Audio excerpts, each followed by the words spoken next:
The first problem we have got to see that this distance by time it comes down to t. Next comes down to acceleration of the particle is constant in magnitude but not in direction. Give one example of the type of path which is particle. So এখানে বলেছে acceleration of the particle is constant in magnitude but not in direction. Give one example of the type of path which is flowing from here. কিভাবে দেখাবে?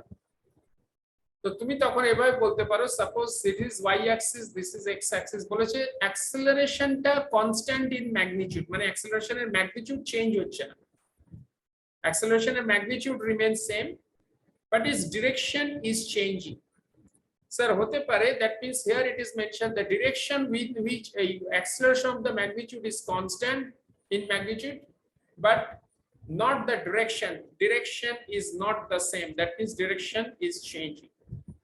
So তার আমি sir এরকম ভাবে করতে পারি ডিরেকশন যদি চেঞ্জ হয় এখানে v করলাম এখানে t করলাম so we can draw a graph like this suppose এইখান থেকে গ্রাফটা আমি স্ট্রেট এরকম ভাবে নামিয়ে দিলাম so this is the one type of graph and here we can see in this particular suppose we can say 0,4 so our acceleration এই পয়েন্টটা হচ্ছে 0 0 so we can say acceleration is 4 unit. Actually acceleration is not 4 unit এখানে velocity is 4 unit আর এই particular portion if we draw like this here we can see the velocity is 0, -4 but if you see in this portion there is acceleration মানে স্লোপটা negative হচ্ছে সেটা আলাদা কথা সেই slope মানে velocity by time এর স্লোপটা negative so এখানে v by t যে স্লোপটা পাবে সেই স্লোপটা হচ্ছে negative so this v by slope is negative তো সেখানে স্যার ভেলোসিটি কমছে so here velocity is retarding তো ভেলোসিটি কমছে but acceleration that means here in this case we can say sir এই পোরশনটা আমরা বলতে পারি ভেলোসিটি কমছে so this portion is retardation but in this portion এই যে পোরশনটা দেখছো স্যার এইখানে কিন্তু ভেলোসিটি বাড়ছে but in opposite direction because এখানে -4 আছে so -4 means এই পয়েন্ট থেকে এখানে যখন পার্টিকেলটা গেল that means velocity is increasing so এই পোরশনে স্যার velocity is reducing আমি আগেরটা মুছে দিচ্ছি নাহলে ভুলেই যাবে so in this portion sir velocity is reducing so এই পোরশনে বলা যায় velocity is decreasing or velocity is reducing but in this portion we can say that the velocity is increasing so velocity কি হচ্ছে না velocityটা বাড়ছে velocity is increasing and here you see এই যে পোরশনটা দেখছো এটা কিন্তু অ্যাকচুয়ালি অ্যাক্সেলারেশন কেন অ্যাক্সেলারেশন তার রিজনটা হচ্ছে স্যার এখানে ভেলোসিটিটা বাড়ছে বাট ইন অপোজিট ডাইরেকশন তার মানে প্রথমে যেটা হলো স্যার বডিটা এখান থেকে এদিকে গিয়ে চুপচাপ দাঁড়ালো দাঁড়িয়ে আবার উল্টো দিকে এই ধারে মুভ করা স্টার্ট করলো তো এই ধারে ভেলোসিটিটা রিডিউস করলো আর এই সাইডে ভেলোসিটিটা ইনক্রিজ করলো কিন্তু ডিরেকশনটা দুটো opposite so once we take a look over this portion এই যে পোরশনটা আমি নিচ্ছি sorry once we take this particular portion এই পোরশনটা যখন স্যার আপনি নিচ্ছেন so in this particular portion এই পার্টিকুলার পোরশনে আপনি দেখতে পাবেন যে once you are considering these things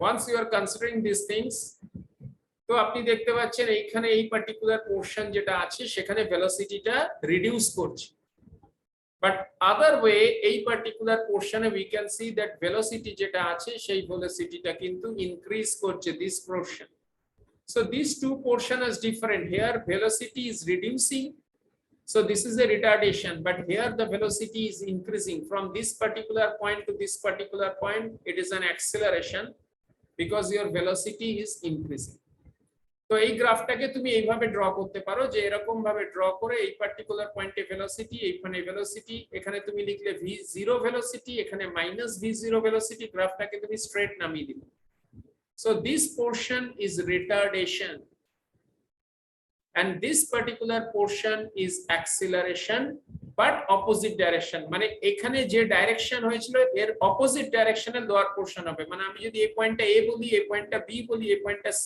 বলি তো c পয়েন্টে এসে -v0 তে মিট করেছে তাহলে আমার ab যেটা সেটাতে হবে retardation in one direction in one direction. আর আমি যদি BC টা বলি তাহলে BC টা মানে এখানে BC আছে, so BC is basically acceleration in opposite direction. So this will be acceleration in opposite direction. তো এটা হচ্ছে নাম্বার 2 অ্যানসার হয়ে গেল। ক্লিয়ার আদিত্য? দেখে নাও। Is it clear? Yes, sir. So this portion is clear from the PG booklet. Next, coming down to the question number 3.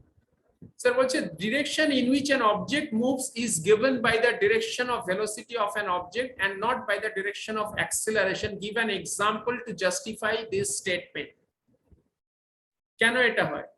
Which a direction in which an object is moving is given by the direction of velocity of the object and not by the direction of acceleration. এর একটা example দিতে বলেছে। So example is very simple. Suppose তোমার একটা ball আছে, you have thrown a particular ball, the ball is moving into the upward direction. So this way the ball is moving. So this particular point, if you just consider, this point is A, this point is B, this point is C, and the ball you have thrown into the upward direction. So what happens over here, that the ball is moving in the upward direction with a certain velocity. ধরা যাক এই দিকে বলটা move করছে। So this is the direction in which upward direction the ball is moving. So where is the displacement direction then? So direction of displacement also will be in this direction. So entire direction is taking place along the upward direction. So it has been seen from here that if you throw a ball from A, the ball is moving into the upward direction, and here you see that your velocity is in the upward direction, and your displacement also is taken place. That is, the white line is denotes the displacement direction. So displacement is also taking place in the same direction in which the ball is moving. তো তোমার এটা হচ্ছে direction of velocity আর এটা হচ্ছে direction of displacement. Suppose h বলছি, তো দুটোই same direction আছে, মানে h and v are in the same direction. So both are in the same direction.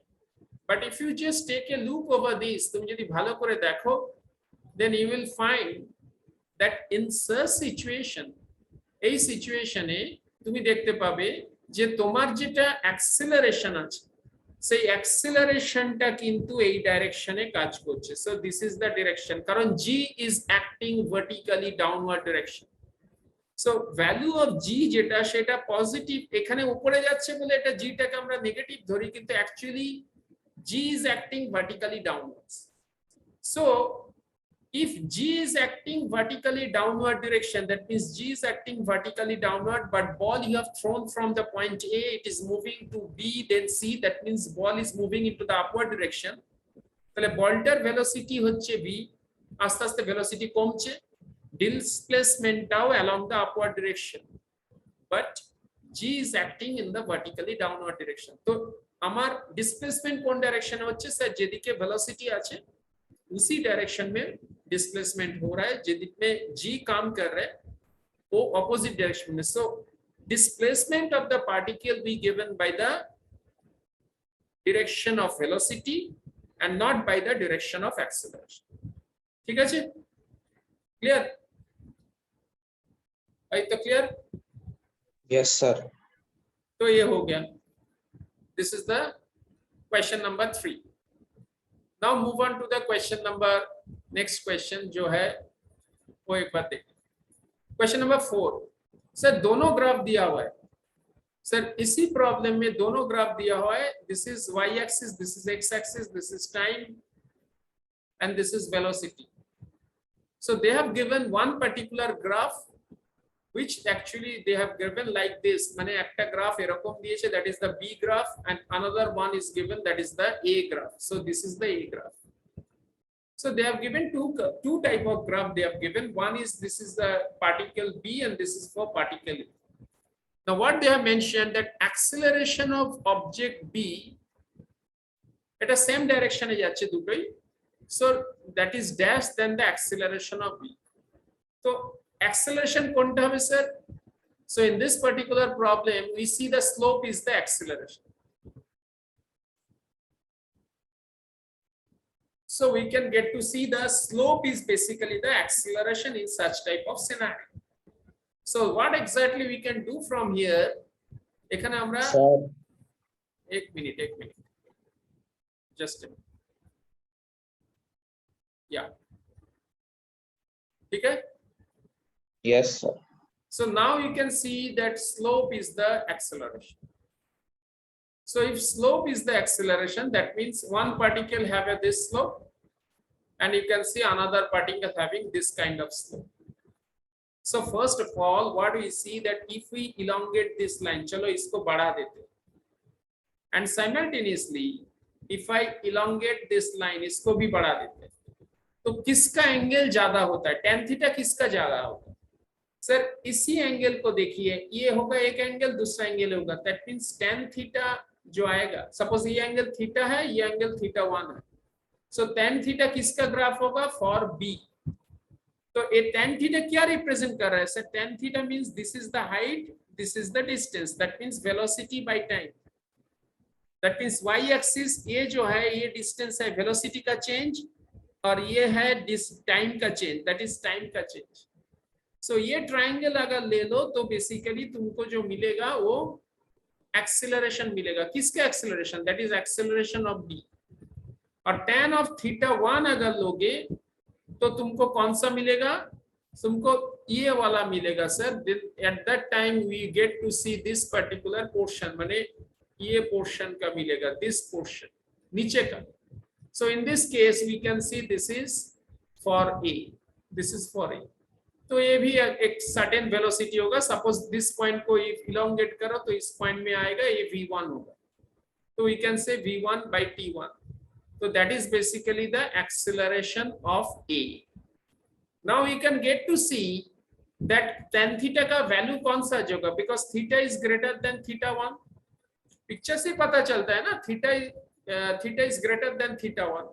तो B के लिए जो एंगल होगा सर वो होगा थीटा, A के लिए जो एंगल होगा वो होगा theta 1. So that means we can say tan of theta is greater than tan of theta 1. So that means tan of theta means what? That means the acceleration of B, and that is greater than the acceleration of A. So इसमें से पता चलता जाए जे that is more, माने acceleration of B is greater. So ये लिखना पड़ेगा greater than acceleration of B. ठीक है? Clear Aditya? Yes, sir. So इसी हिसाब से हम लोग इसको solve कर लेंगे. So this is the way we can solve these things over here. এরকম ভাবে আমরা জিনিসটাকে we can solve this particular things over here.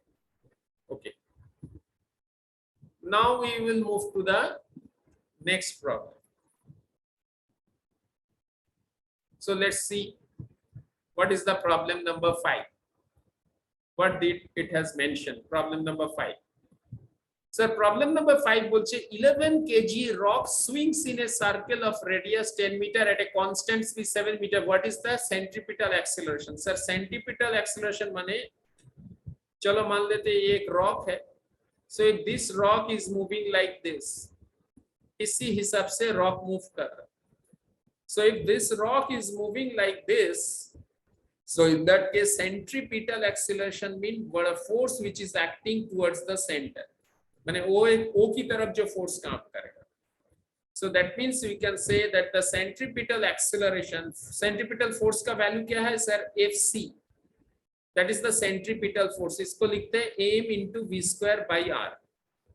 तो यहाँ पर 11 kg है. That is they have asked that what is the centripetal acceleration. Sir mass की कोई जरूरत नहीं, हमको रेडियस चाहिए और स्पीड चाहिए. So what is the centripetal acceleration? This is force. So centripetal acceleration means AC. That means mass को हटा दो.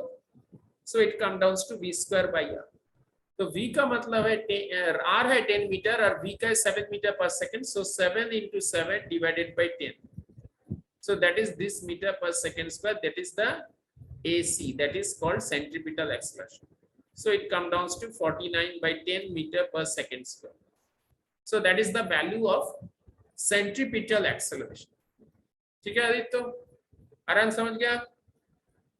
Yes, sir. ठीक है, तो नेक्स्ट चले जाओ concept number 6.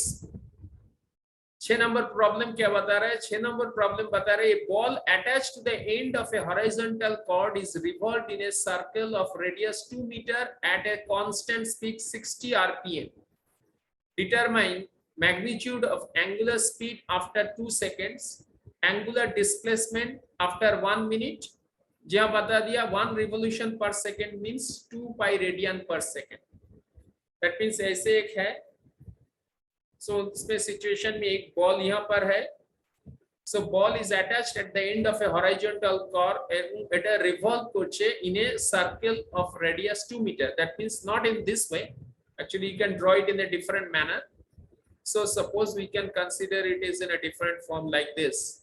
Suppose a horizontal circle ले लो.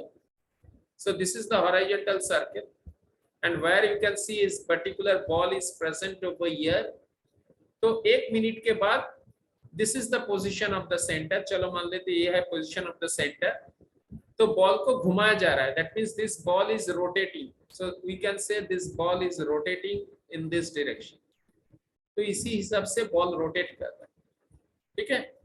So what they have mentioned, this ball is rotating in a particular direction. So यहाँ से ये distance था, यहाँ से ये distance. माने these are the distance which we can consider. Suppose this distance and this distance. So this is R. So we can consider this is the radius and this particular point is the center. तो A position से B position ball गया है. That we can understand from here. That means we can say the ball is moved from this particular position to this particular. माने ऐसे ball move किया है from this position to this point. ऐसे करके ball को घुमा जा रहा है. ठीक है. This is the way the ball is rotating. So it is moved from position A to position B. अभी और क्या information दिया गया है? So they have mentioned into this particular problem. What they have mentioned that a ball attached to the end of a horizontal cord revolved in a circle of radius 2 meter. That means A जो CB is equal to CA is equal to 2 meter. এটা বলে দিই. Another constant speed 60 rpm. 60 rpm माने revolution per minute. 1 rpm इस करने के बाद मतलब 1 revolution होगा per minute में. ठीक है. माने 60 सेकेंड्स में एक बार रिवोल्यूशन हो. तो यहाँ पर बता दिया 1 revolution per second minus 2 pi radian per second. तो हमारा 60 सेकेंड्स में, सो 60 सेकेंड्स में बेसिकली 1 रिवोल्यूशन हो रहा है. 1 रिवोल्यूशन इज टेकिंग प्लेस. तो 1 सेकेंड में कितना होगा? 1 सेकेंड में होगा 1/60 revolution. This much of revolution per second. तो इसको हम कन्वर्ट कैसे करेंगे सर? 1 सेकेंड्स में जितने रिवोल्यूशन होता है, suppose if it is given 1 revolution per second is it is given that 2 pi radian per second. Radian मतलब पता है ना? रेडियन मतलब बेसिकली ये जो देख रहे हो ये टोटल जो एंगल होता है दैट इज 360 डिग्री. इसको कहते हैं 2 pi radian. This is 1 unit. 2 pi radian means 360 degree. तो इसी हिसाब से हम लोग देखते हैं ये 90 डिग्री है सर, ये 90 degree, this is 90 degree, this is 90 degree, total मिला के 360 डिग्री. सो 2 पाई रेडियन मींस 360 डिग्री. सो 1 रिवोल्यूशन पर सेकेंड मतलब 2 पाई रेडियन पर सेकेंड बता दिया गया. सो वी कैन से यहाँ पर 1/60 रिवोल्यूशन पर सेकेंड अगर होगा so it come down to 2 पाई/60 रेडियन पर सेकेंड. मैंने यूनिटरी मेथड अप्लाई किया. Now what they have mentioned?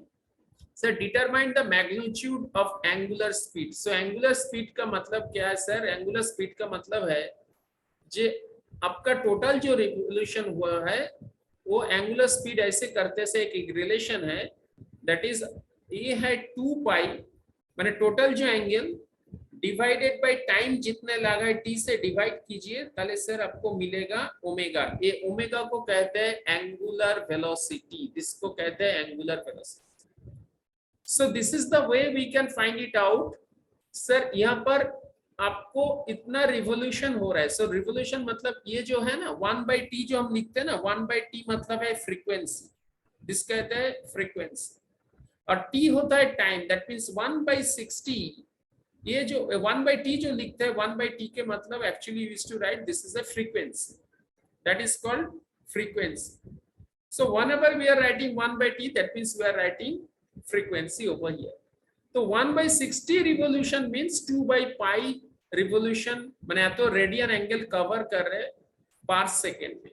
तो सर यही तो आपका एंगुलर वेलोसिटी हो गया, क्योंकि because this is basically radian मतलब क्या है, दिस इज एंगुलर डिस्प्लेसमेंट. चलो मान लेते यहां से बॉल इधर गया, तो हमको कितना डिस्प्लेसमेंट हुआ तुम लोग बताओगे सर, यहाँ से लेकर ये ज्वाइन कीजिए, जितना होगा वो तो लीनियर डिस्प्लेसमेंट हुआ. एक्चुअली ये एंगल जो होता है थीटा, वो होगा उसका एंगुलर डिस्प्लेसमेंट. तो बॉल अगर यहाँ से चौके यहाँ से घूम के इधर आ गया तो आपका डिस्प्लेसमेंट 0 होगा सर, बट आपका एंगुलर डिस्प्लेसमेंट 0 नहीं होगा सर, वो होगा 360 डिग्री. ठीक है, तो 360 डिग्री अगर एंगुलर डिस्प्लेसमेंट है, that means ball has moved from this position to this position.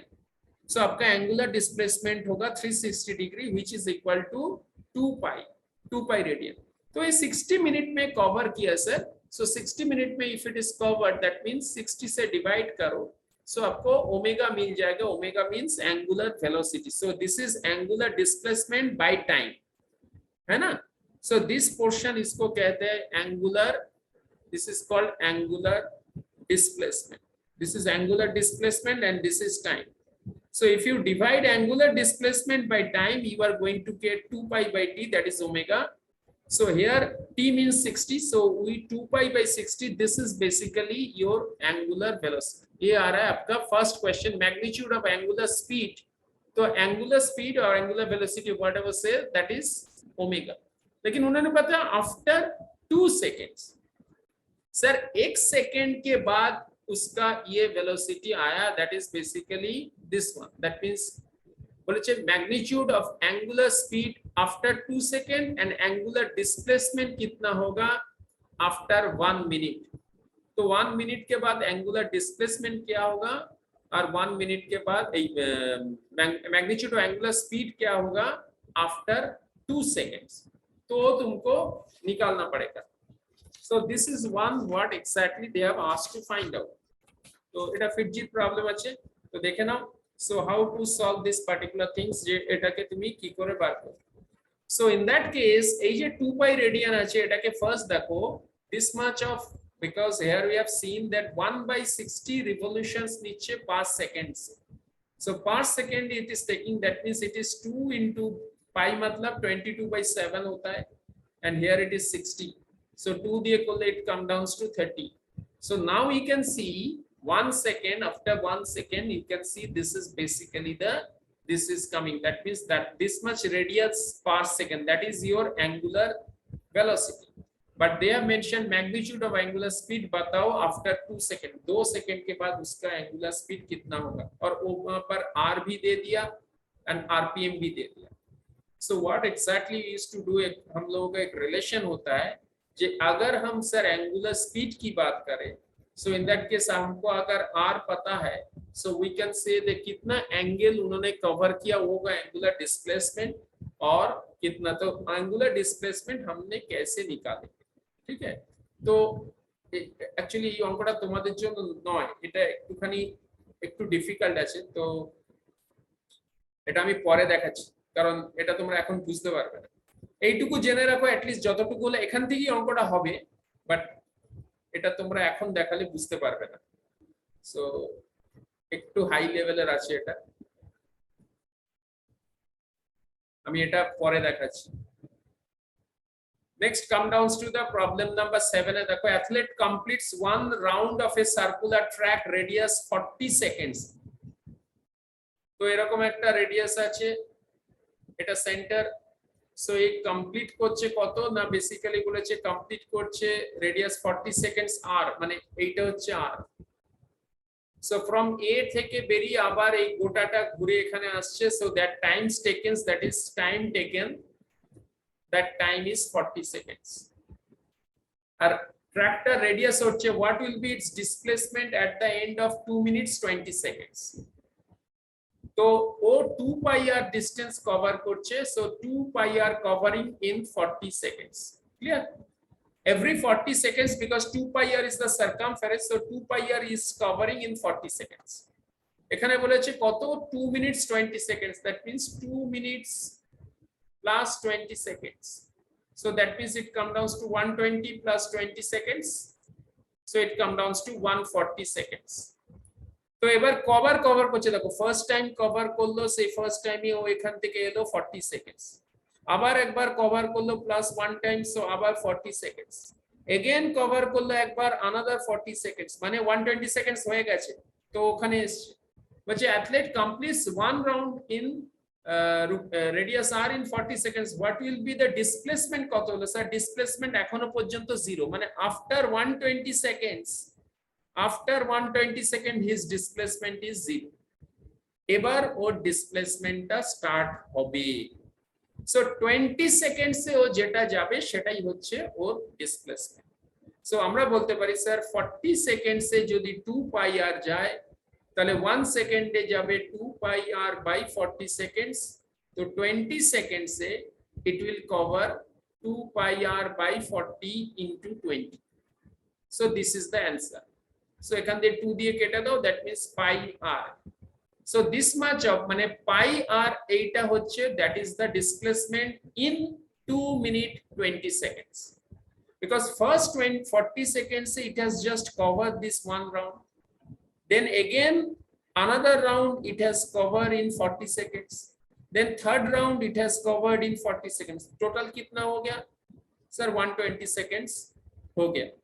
कितना टाइम उन्होंने घुमा था सर? 140 सेकेंड्स, तो 3 राउंड घूमने के बाद उसका डिस्प्लेसमेंट कितना होगा सर? 0, कोई भी डिस्प्लेसमेंट नहीं होगा, क्योंकि जिस जगह से स्टार्ट किए थे उस जगह से लौट के चला है, तो बाकी कितना टाइम है सर? 20 सेकंड, तो 20 सेकंड्स में वो कितना जाएगा? That means may be sir it has started from this position, it has gone to this position, चलो मान लेते सपोज इस पोजीशन मैंने हाफ जार मैंने इतना उसका डिस्प्लेसमेंट एक्चुअली हुआ।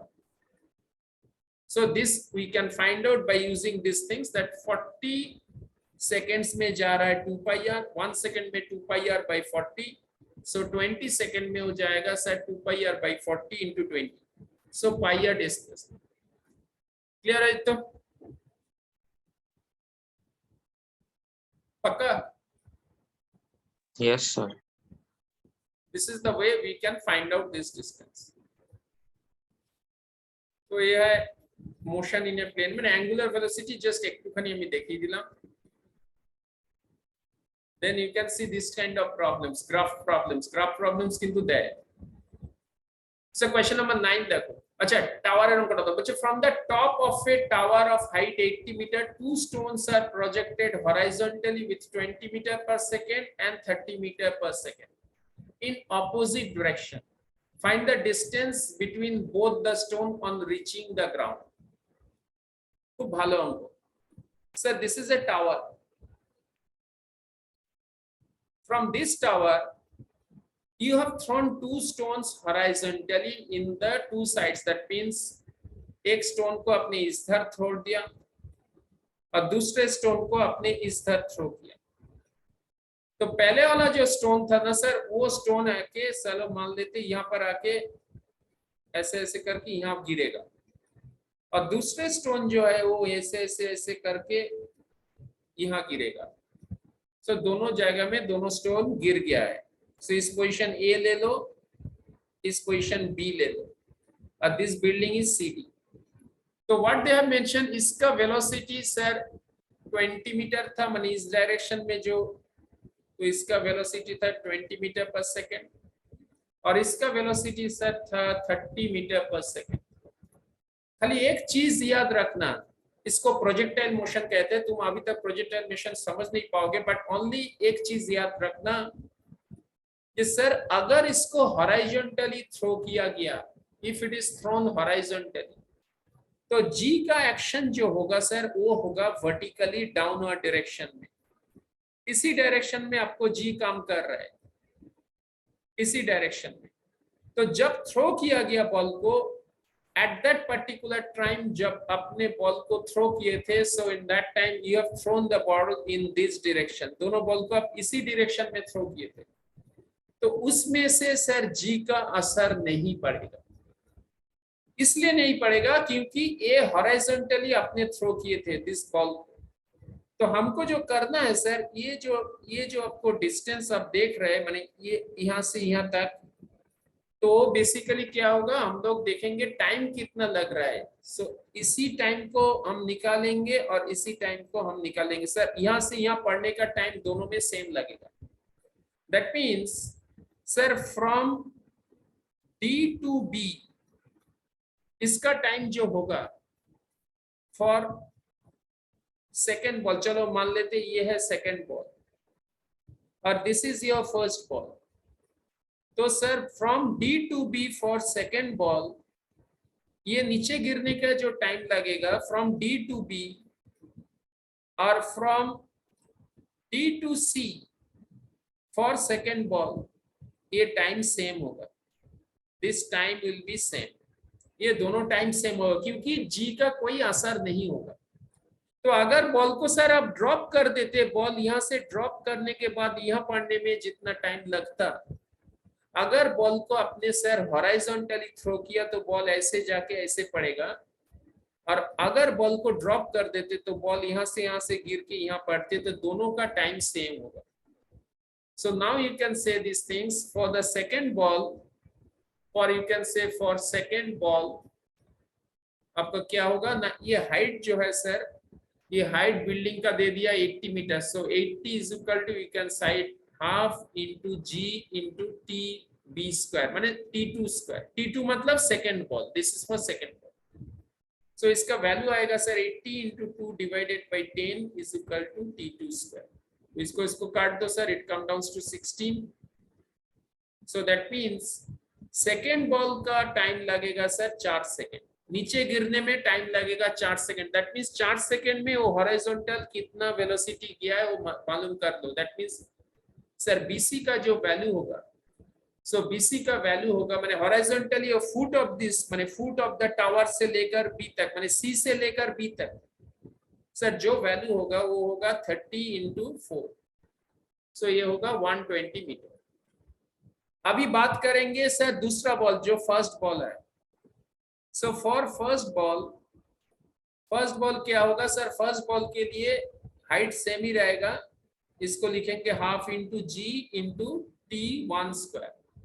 क्योंकि सर आपका हॉरिजॉन्टली थ्रो किया गया, इसीलिए इसका वर्टिकल जो वेलोसिटी उसमें कोई असर नहीं पड़ेगा, बिकॉज दिस इनिशियल वेलोसिटी अगर ड्रॉप कर दिए थे तो आप यहाँ पर पढ़ने में जितने टाइम लगेंगे, हॉरिजॉन्टली थ्रो किया इसलिए यहाँ पर पढ़ने के भी उतना ही टाइम लगेगा, क्योंकि ये जी का असर आपका बॉल का हॉरिजॉन्टली जब थ्रो किए उस समय नहीं पड़ेगा।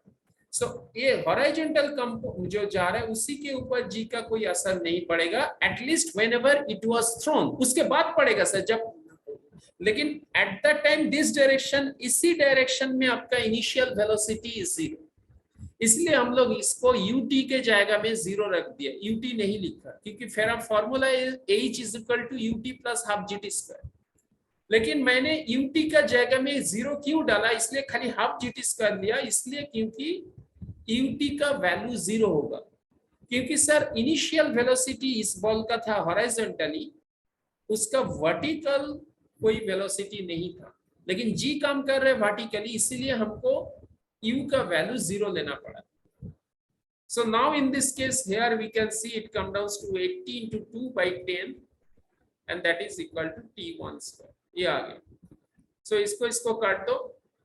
So ये काटने के बाद it come down to कितना हुआ, इसमें 2 स्क्वायर माने ये 10 से 18 16। So here you can see these things, दोनों में सर टाइम जो लग रहा है सर, टाइम तो सेम हो रहा है, यहाँ पर भी 4 सेकेंड लग रहा है, तो दोनों बॉल सर सेम टाइम में ग्राउंड में गिरेगा। That is number 1। लेकिन क्वेश्चन वो नहीं पूछा सर, क्वेश्चन पूछा है find the distance of both the stone on reaching the ground, माने ए पॉइंट और बी पॉइंट, ये जो दोनों पॉइंट है, ए पॉइंट एक पॉइंट बी पॉइंट, ये दोनों के बीच जो डिस्टेंस है वो बताओ, क्योंकि क्वेश्चन पूछा गया find the distance between both the stones on reaching the ground, माने जब स्टोन आके रीच ग्राउंड में रीच करेगा then what is the distance between this two. तो सर वो डिस्टेंस होगा ये T4 सेकंड, दैट मींस आपको AC का जो डिस्टेंस होगा वो होगा 20 into 4, so it come down to 80 metre. तो ये एक निकल गया और यहाँ पर आपको ये BC का वैल्यू निकल गए थे। सो यू कैन से सर AC प्लस BC ये दोनों मिला के आपको आ रहा है AB जो डिस्टेंस होगा, that means 80 plus 120, so this come down to 200 metre.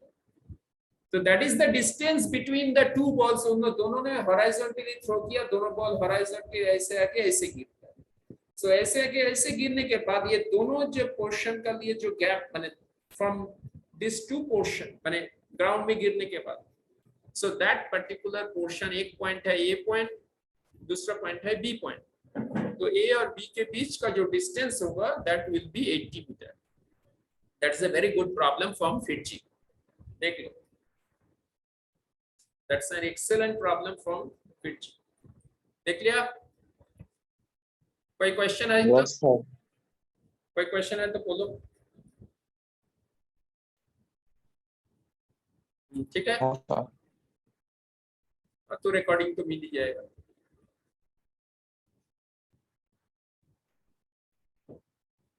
So this is the way you can solve this type of problems।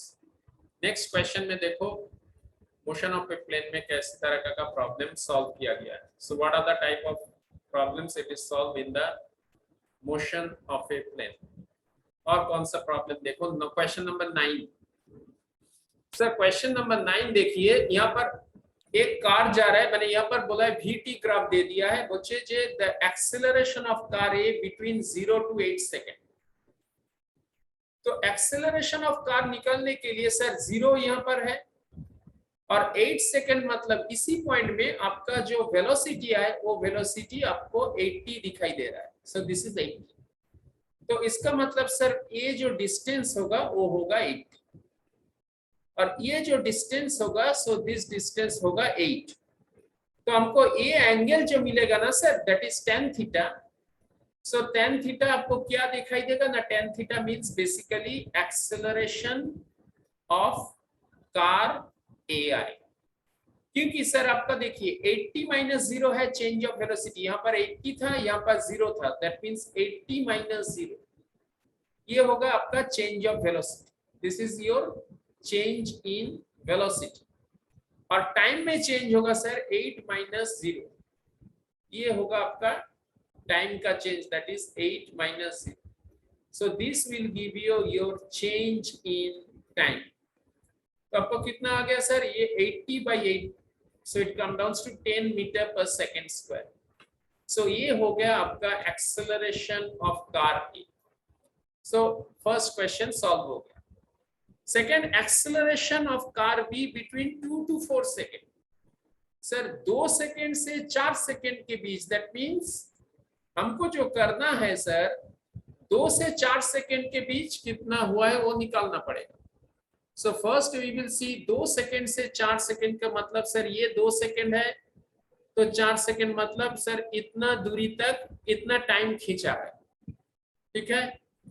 और सर वेलोसिटी कितना इंक्रीज हुआ है, सर वेलोसिटी यहाँ से आप देखिए, यहाँ से इतना दूर तक वेलोसिटी का इंक्रीज हुआ, पक्का।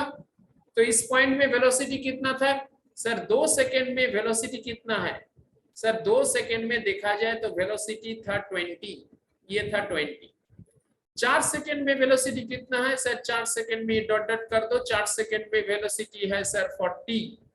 तो चेंज इन वेलोसिटी कितना हुआ, सो that means sir change in velocity जो हुआ है वो होगा 40 माइनस 20। चेंज इन टाइम कितना हुआ सर, चेंज इन टाइम जो होगा सर, चेंज इन टाइम होगा सर 4 माइनस 2। इसलिए होगा क्योंकि यहाँ पर 4 है और यहाँ पर 2 है, तो 4 माइनस 2 ये होगा change in time, that means ये होगा 20 मीटर पर सेकेंड और ये होगा 2 सेकेंड्स, ठीक है ना। तो एक्सेलरेशन क्या होगा सर, एक्सेलरेशन जो होगा कार बी का, acceleration of car B between 2 seconds to 40 seconds. Sir इसमें से होगा सर 20 डिवाइडेड बाई 2, तो ये काट दो तो it come down to 10 metre पर सेकेंड स्क्वायर, ये आ जाएगा। तो दोनों का हो गया। अभी थर्ड क्वेश्चन बोल रहे थे, point of time eight which both the cars have same velocity. किस पॉइंट में जाके ये दोनों कार का सेम वेलोसिटी होगा।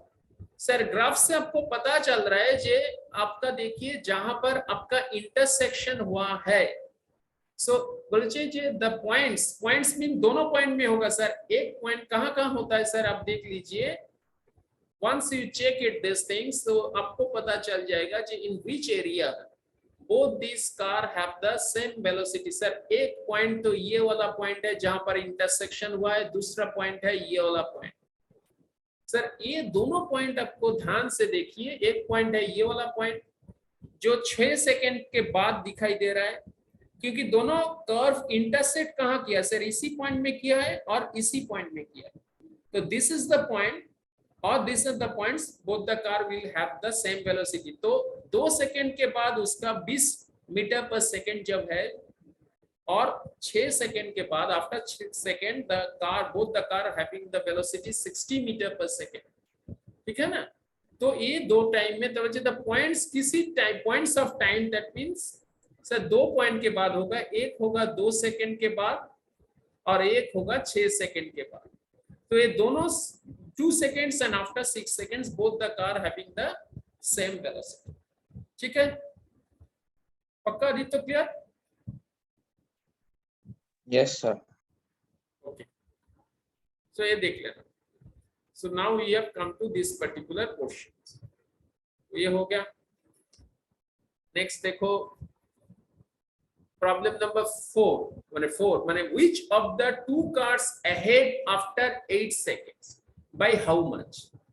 तो 8 सेकेंड के बाद कौन सा कार आगे निकल जाएगा, कैसे बार करें सर। ये एरिया को आप देख लीजिए सर, पहले इस एरिया को देखिए, ये एरिया होगा आपका कार ए का एरिया। 8 सेकेंड के बाद कितना एरिया का, ये एरिया कौन सा मेजर कर रहा है सर, एरिया डिस्प्लेसमेंट बोल रहा है। This area shows displacement and that is shows displacement of car number A. तो नहीं सॉरी, कार नंबर बी, क्योंकि बी का कर्व का हम ग्राफ देख रहे हैं। अगर सर ए का कर्व देखेंगे तो एक ट्रेपीजियम निकल आता और वो ट्रेपीजियम दूसरा होता। सो दिस इज, ये होगा बेसिकली कार बी के लिए। तो इसका एरिया क्या होगा सर, एरिया होगा ये ट्रायंगल एक ले लीजिए, दिस इज वन ट्रायंगल। तो this triangle you just consider, ये ट्रायंगल को सर आप ले लीजिए, this is one triangle, sorry this is one triangle you can consider. तो ये ट्रायंगल यू जस्ट कंसीडर, या this triangle,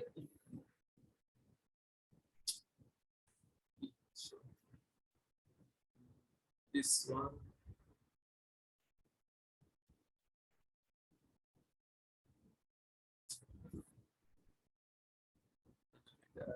yes, so this triangle you just consider, this is the triangle and this is the rectangle। तो ये दोनों का area आपने add कर दो। सो दोनों का एरिया मतलब से एरिया A1, इसका area A2, A1 plus A2 अपने ऐड कर दो। So if you add the area A1 and A2 आपको कार बी का मिल जाएगा, that means car B displacement आपको मिल जाएगा। So you will get the car B displacement. तो A1 का वैल्यू क्या होगा सर, A1 का वैल्यू होगा एक triangle that is half into A into base. तो बेस कितना है सर, 0 से लेकर 4 तक इतना, सो दैट मींस हाफ इंटू 4। और इसका लेंथ कितना होगा सर, यहाँ पर 60 आके देख रहा है मैंने, 60 माइनस 0 सो 60 होगा। So ultimately it come down to 2 से काट दो, so it come down to 120 unit. तो ये होगा आपका एरिया, मैंने यूनिट मींस ये मीटर होगा, एक्चुअली एरिया मतलब यार एरिया मींस डिस्प्लेसमेंट को समझा रहा है। अभी A2 क्या होगा सर, A2 होगा रेक्टेंगल, दैट मींस यहाँ से 4 से लेकर 8, दैट मींस 8 माइनस 4 इतना टाइम। और वेलोसिटी कितना चेंज हुआ सर, वेलोसिटी कोई भी चेंज नहीं हुआ सर, यहाँ से यहाँ का वेलोसिटी एरिया है जरूर, बट अल्टीमेटली यहाँ का डिस्प्लेसमेंट देखेंगे सर 60 है। So this length is basically 60, so इसमें 60 से मल्टीप्लाई करो, so 4 into 60, so it come down to 240 unit. तो अभी A1 प्लस A2 कितना होगा सर, A1 प्लस A2 होगा basically 240 plus 120, so it come down to 360 meter। क्योंकि यूनिट मीटर में होगा सर, यहाँ पर वेलोसिटी है, यहाँ पर टाइम है। सो वेलोसिटी इंटू टाइम करोगे तो बेसिकली मीटर पर सेकेंड इंटू सेकेंड, सो इसको काट दो सेकेंड सेकेंड तो आपको मीटर आ जाएगा। तो इसका ये हो गया कार बी का डिस्प्लेसमेंट। ठीक है ना आदित्य, देख लिया कार बी का डिस्प्लेसमेंट, कोई डाउट है? No sir. अभी कार ए का डिस्प्लेसमेंट निकालने के लिए हम लोग आगे बढ़े। सर कार ए का डिस्प्लेसमेंट हम कैसे निकालें? तो इसको हमने रब कर देते हैं, जो कार बी का डिस्प्लेसमेंट हम निकालने के लिए जा रहे हैं। So we will check what is the car B का कितना डिस्प्लेसमेंट हुआ, वो तो निकाल गया, but now we are going to check what is the car A का कितना डिस्प्लेसमेंट होगा। फर्स्ट देखिए सर, कार ए का डिस्प्लेसमेंट मतलब ये जो ट्रायंगल है इसका एरिया निकाल लो। ये जो ट्रायंगल अब दिख रहा है, सो इसका एरिया निकाल दो, तब आपको कार ए का डिस्प्लेसमेंट आपको निकाल आएगा। सर इसका बेस कितना है? That means this area is suppose A3, so A3 को निकालना है। So that is half into base into height. Height कितना है सर? यहाँ पर 80 हाइट दिखाई दे रहा है, that means 80। So 80 multiplied by, यहाँ बेस कितना है सर? 8 माइनस 0, तो 8 माइनस 0 बेस है टाइम, तो इसका मतलब है हाफ इंटू 80 इंटू 8, 2 से काट दो 4, so it come down to 320 meter. So area है। तो अगर पूछेंगे कौन सा कार अहेड में है, कितना कार? सर ये 360 मीटर गया है, ये 320 मीटर गया है, तो आफ्टर 8 सेकेंड्स कौन सा कार अहेड है सर? ये होगा सर कार ए का डिस्प्लेसमेंट। सो कार ए थोड़ा पीछे रहेगा, और कार बी जो रहेगा सर, कार बी थोड़ा आगे रहेगा। कितना आगे रहेगा सर? 360 माइनस 320, सो इसका मतलब कार बी जो है सर वो 40 मीटर आगे रहेगा कार ए से। और अगर दोनों का डिस्प्लेसमेंट कितना हुआ पूछा गया, then you can say that is for car A displacement 320 meter, and that is for car B displacement that is 360 meter. पक्का?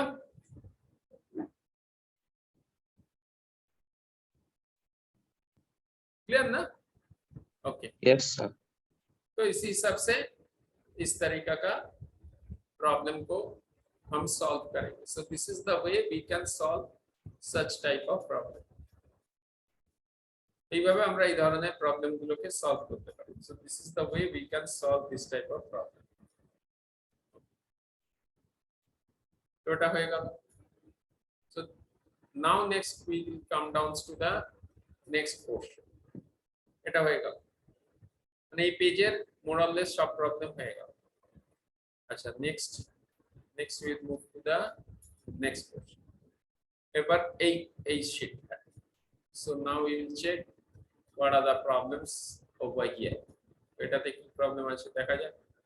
So we can see over here, sorry, इसको घुमा लेते हैं, enlarge कर लेते हैं। Yeah, this is the problem they are given. चलो problem number 10 को देखो। ये ग्राफ दिया है सर, बोले the velocity time graph of a car is given below, weight of the car is 1000 kg, that is the information they will given. बच्चे what is the distance travelled by car in first 2 seconds? Sir यहाँ पर distance दिया गया है, यहाँ पर क्योंकि यहाँ पर वेलोसिटी और स्पीड सेम ही दिखाई दे रहा है, क्योंकि unless it is change, so यहाँ पर चेंज हो रहा है। So this portion first 2 seconds में, this is the basically distance covered by the car. So इसका एरिया मतलब सर आफ्टर 2 सेकेंड, माने बोले what is the distance travelled by the car in first 2 second, तो ये एरिया जो होगा वो होगा फर्स्ट 2 सेकेंड में जितना डिस्टेंस ट्रैवल किया, that is half into 2 into 15। 15 इसलिए होगा बिकॉज ये हाइट হচ্ছে 15, because this is corresponding to the point 15। So velocity का आपका चेंज हुआ है सर 15 माइनस 0, क्योंकि यहाँ पर 0 0 है, सो यू कैन से 2 2 काट दो, तो आपका 15 मीटर आपका आ गया। सेकेंड बोले what is the braking force at the end of 5 seconds to bring the car to stop within 1 second. That means ये जो ब्रेकिंग फोर्स लगाया इसलिए ये कार स्टॉप हो गया, ठीक है। आफ्टर 1 सेकेंड दिस कार है स्टॉप, दैट मींस ये है 5 सेकेंड के बाद पहले एक्सीलरेट किए, velocity has increase from this particular position to ये पोजीशन, वेलोसिटी इंक्रीज किया, उसके बाद फ्लैट। तो यहाँ पर सर वेलोसिटी कोई इंक्रीज नहीं हो रहा है बिकॉज 15 मीटर पर second, that means here no velocity has increased, velocity is uniform. এখানে velocity has decreased, তো velocityটা কম হয়ে যাচ্ছে, so velocity has decreased। now it is mentioned what is the braking force at the end of, तो हमको sir यहाँ पर जो braking force मतलब retardation जो हो रहा है ना, तो इसका स्लोप निकालना है। तो ये स्लोप कैसे निकाले सर, देखिए स्लोप निकालने के लिए हमको change of velocity at the point C में आपका कितना वेलोसिटी होगा सर, आपका कोऑर्डिनेट होगा 5,15, ये होगा आपका कोऑर्डिनेट। ये 5 कौन सा सर, ये होगा टाइम, और 15 सर क्या मिलता है सर, 15 है वेलोसिटी, क्योंकि ये करस्पॉन्ड कर रहा है दिस पॉइंट को, this is the point it is corresponding. So eight the point 6 में क्या होगा सर, 6 पॉइंट पे आपका कोऑर्डिनेट होगा 6,0, दैट मींस आपका वेलोसिटी 0 हो गया। तो 6 पॉइंट करस्पॉन्ड कर रहा है टाइम को और 0 करस्पॉन्ड कर रहा है वेलोसिटी। तो आपका चेंज इन वेलोसिटी सर कितना होगा सर, चेंज इन वेलोसिटी जो होगा वो फाइनल माइनस इनिशियल, माने वीएफ माइनस वीआई। तो वीएफ कितना होगा सर 0 और वीआई था आपका 15, सो आपका चेंज इन वेलोसिटी -15 आ रहा है, माने रिटार्डेशन हो रहा है। सर चेंज इन टाइम कितना है, चेंज इन टाइम होगा 1 सेकंड, 6 - 5। तो आपको एक्सेलरेशन माने जो रिटार्डेशन होगा वो रिटार्डेशन कितना होगा sir, so now you can find the retardation जो आएगा, so this retardation is coming, that is 6 - 5 and this is -15, so ultimately it comes down to -15/1, so it comes down to -15। तो ये होगा आपका retardation, this is the retardation. तो आपको breaking force मतलब ये, इसको ब्रेकिंग फोर्स माने फोर्स जो अप्लाई किया सर, एक्सेलरेशन टू मास, मास कितना था सर 100 kg, तो 1000 kg, सॉरी 1000 kg था कार का मास, तो मास इनटू उसको मल्टीप्लाई करो -15।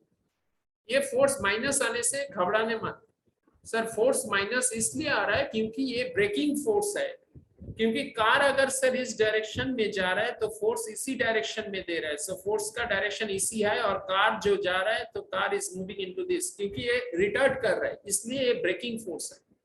So this much of Newton ये आपका ब्रेकिंग फोर्स होगा, ठीक है ना। तो क्वेश्चन नंबर 2 हो गया, ठीक है आदित्य, देख लिया। Yes. तो इस तरीके से हम लोग ये कर सकते, so this is the way we can solve. Then we will move to the bit of tricky questions, question number 12, 13 and 14। So question number 12, 13 and 14 हम लोग देख लेते हैं जे ग्राफ को कैसे एसेस करते हैं। सो question number 12, 13 and 14, and you can check these things, it is strictly from the FITGI that megacom recognitions, basically it is given megacom se, because quota directly comes from quota New Delhi, sorry New Delhi, it is FITGI ka hai, megascom is basically from FITGI। okay, so now you see this is the question, the figure shows the graph versus velocity, इस तरीके का graph दिया गया है। so here it is 0 and here it is 2, so this is the graph which is given over here। so this point is 5, this point is 10, so this is t second, ठीक है जी।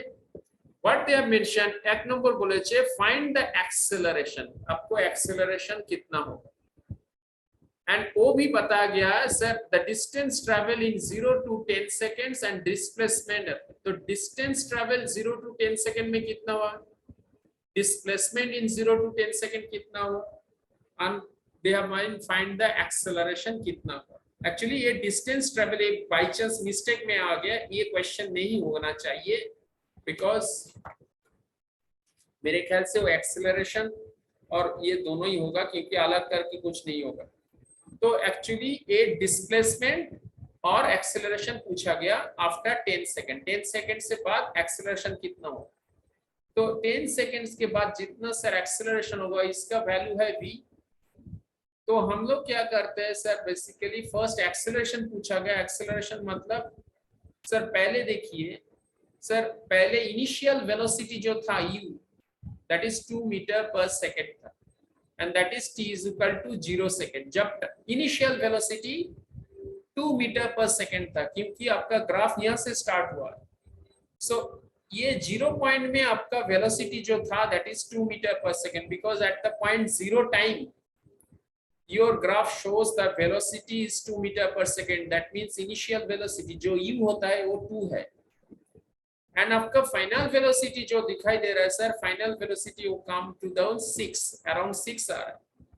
क्यों 6 आ रहा है sir? आप यहाँ पर देखिए, इस ग्राफ को 10 सेकेंड से आपको इसको बढ़ा दीजिए और इसको यहाँ पर रख दीजिए, तो it come down to 6 point.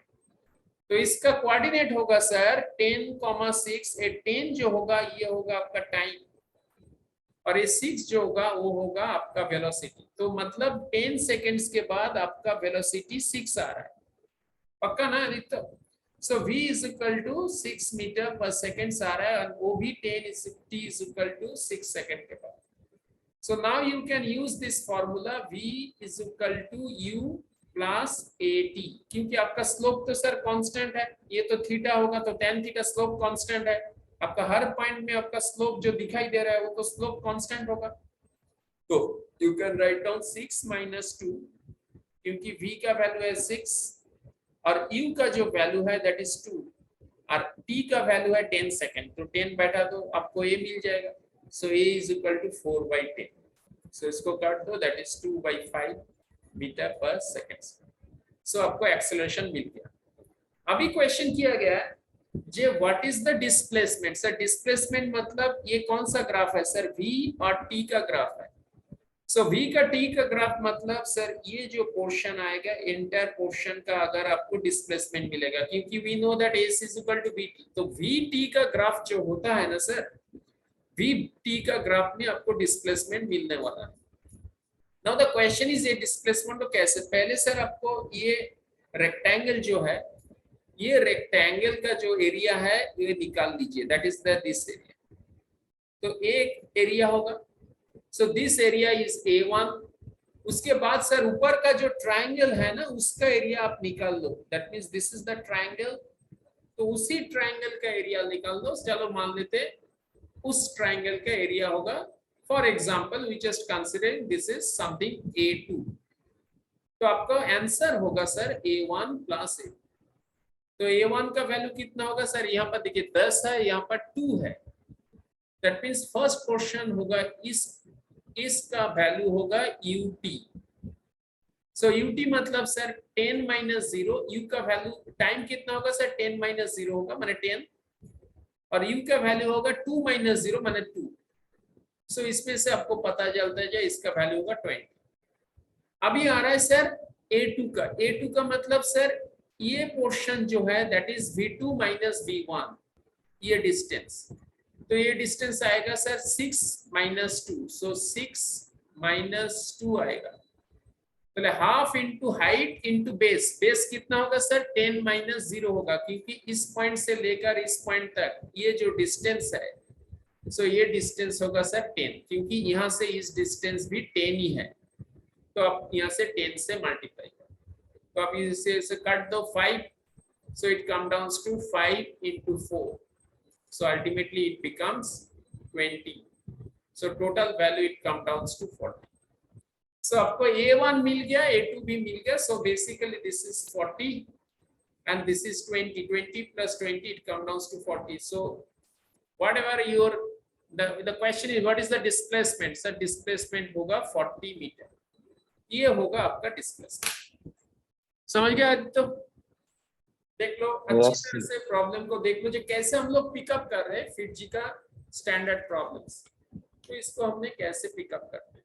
So this is the way we used to pick up this kind of problem. देख लो एक बार, कोई डाउट है तो बताओ,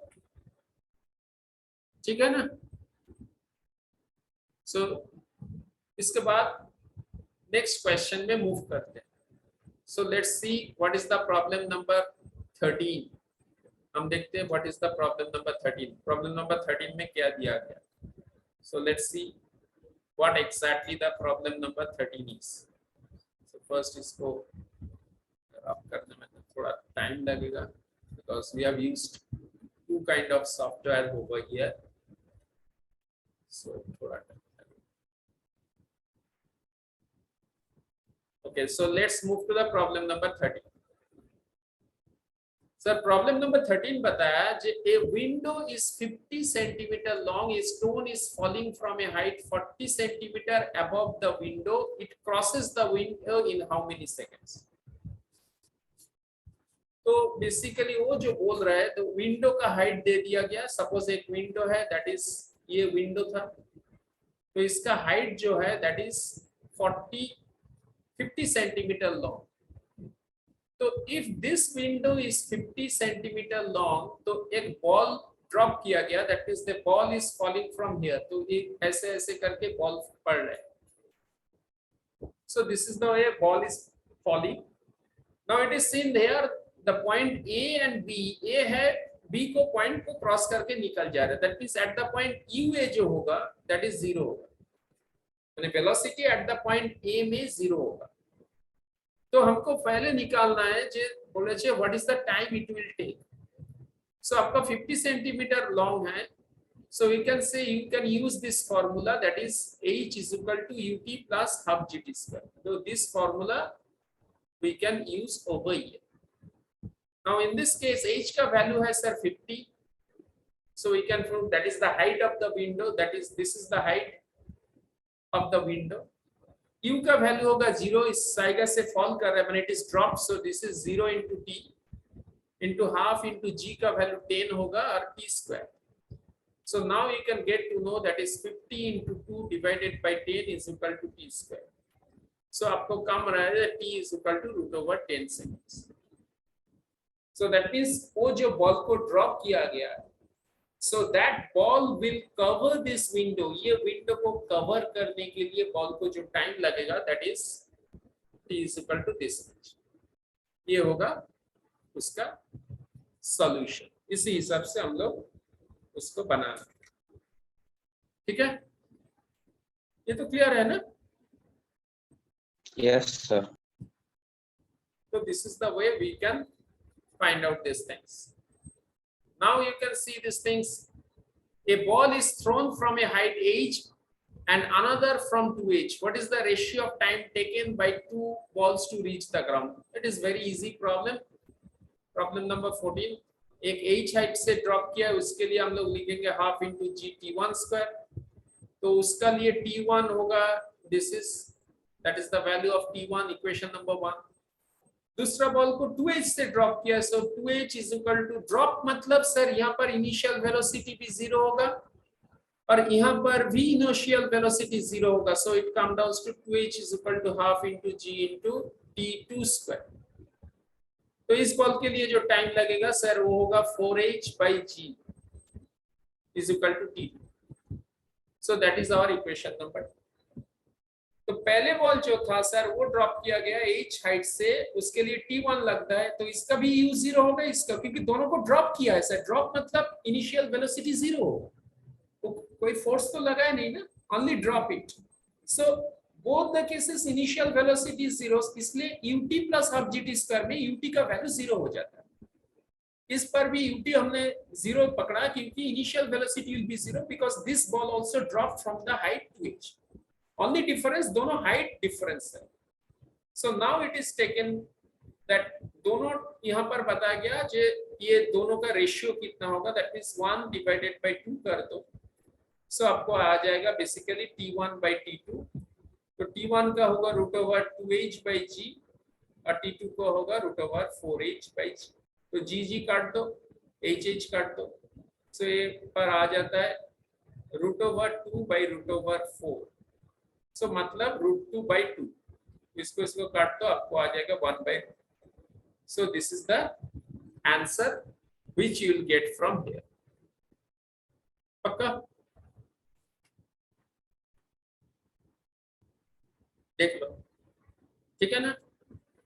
तो इस तरीके के प्रॉब्लम इसी ढंग से हमको करना पड़ेगा। This is the way we have to solve this type of problem. तो इसी ढंग से हम लोग पूरा के पूरा प्रॉब्लम को सॉल्व करेंगे। नेक्स्ट इस पेज के बाद थोड़ा जाते हैं अच्छा, इस प्रॉब्लम में कुछ प्रॉब्लम है। सेक्शन बी को एक बार देखो, section B, section yes 17 section B, I think this one, I think yeah, this one is section B, yeah, this one is section B। तो इस प्रॉब्लम को थोड़ा एक बार देखो, सेक्शन बी, इसको पहले घुमा लेते हैं, बड़ा कर देते हैं। So problem number 17 section B मिल गया, ना इसको? Yes sir. अभी यहाँ पर क्या बोल रहे हैं देखो, question number 17 sir, question number 17 बोल रहा है, in this particular question it is mentioned that from the velocity time plot shown in the figure, find the distance traveled by the particle during first 40 seconds। कितने distance travel किया है, also find the average velocity during this period। तो हमको अगर distance पता करना है तो डिस्प्लेसमेंट मतलब क्या होगा सर, ए एरिया वन ए है, ए एरिया वन ए टू है, दोनों का एरिया ऐड करेंगे, डिस्टेंस पता कर लेंगे।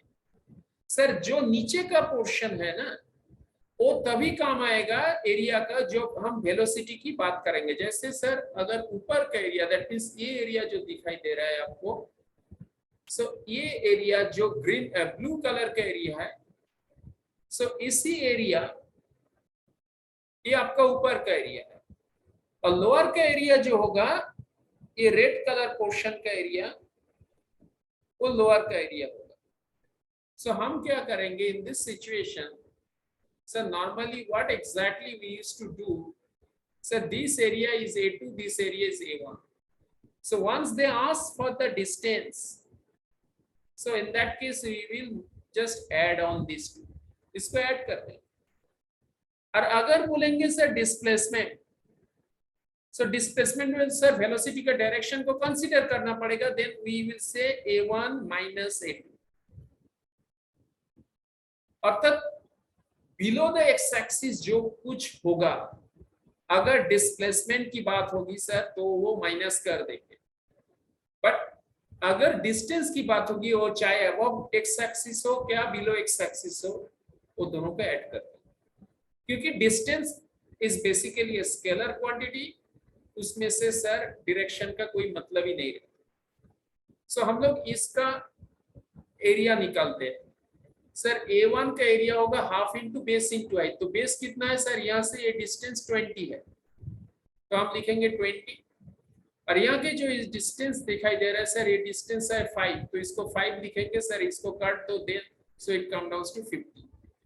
एक्चुअली ये 50 मीटर होगा, क्योंकि आपका यहाँ पर दिखाई दे रहा है ये 5 मीटर पर सेकेंड है, ये टाइम है सेकेंड्स में, तो 5 मीटर 50 मीटर होगा। A2 कितना होगा सर, A2 होगा same distance, so it will be half into 20 होगा, माने 40 माइनस 20 इंटू यहाँ पर जो डिस्टेंस आएगा वो 5 देंगे, क्योंकि माइनस लेने से फायदा नहीं, क्योंकि यहाँ पर माइनस है जरूर, बट हम लोग डिस्टेंस कैलकुलेट कर रहे हैं, तो इसको हम वेलोसिटी नहीं स्पीड की हिसाब से देखेंगे, क्योंकि हम लोग डिस्टेंस कैलकुलेट कर रहे हैं। So ultimately it come down to half into 20 into 5, तो इसको काट दीजिए sir, so ultimately it come down to 50 metre. तो आपको A1 प्लस A2 जो आ जाएगा sir, that is 50 plus 50 and that come down to 100 metre. So ये 100 मीटर आपका डिस्टेंस होगा। तो डिस्प्लेसमेंट कितना होगा, ऑब्वियसली सर 50 माइनस 50, सो आपका डिस्प्लेसमेंट होगा 0 मीटर। इसका मतलब फिजिकल इंटरप्रिटेशन में सर ये होता है, चलो मान लेते हैं ये पोजीशन है, यहाँ से पार्टिकल इधर गया, उसके बाद बी पहुंचा, पहुंचने के बाद ये लौट के ए पर चला आया, तो ये है 50, ये है 50, सर आपका डिस्प्लेसमेंट कितना होगा, 0। डिस्टेंस कवर कितना होगा, 50 plus 50 that is 100 metre. So this is the way we used to calculate, है ना।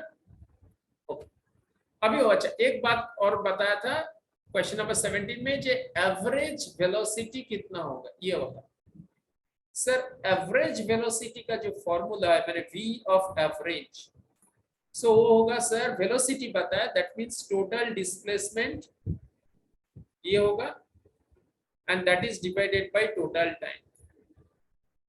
So what is total displacement? That is 0, क्योंकि डिस्प्लेसमेंट 0 हो रहा है, टोटल टाइम है 47. सो अल्टीमेटली ये होगा 0 मीटर पर सेकंड. सो एवरेज वेलोसिटी जो होगा वो होगा 0 मीटर पर सेकंड. ठीक है ना? पक्का आदित्य, देख लिया? Yes, sir. इसी हिसाब से हम लोग ग्राफ से वैल्यू निकाल देते. This is the way we used to pick up the value from the graph. This is the way we used to do such kind of problem. ये हो गया. अभी क्वेश्चन नंबर ये देखो 18, 19 इस तरीके का प्रॉब्लम. सर बोलছে person goes to post office slowly and purchase the postcard, then he come back steadily.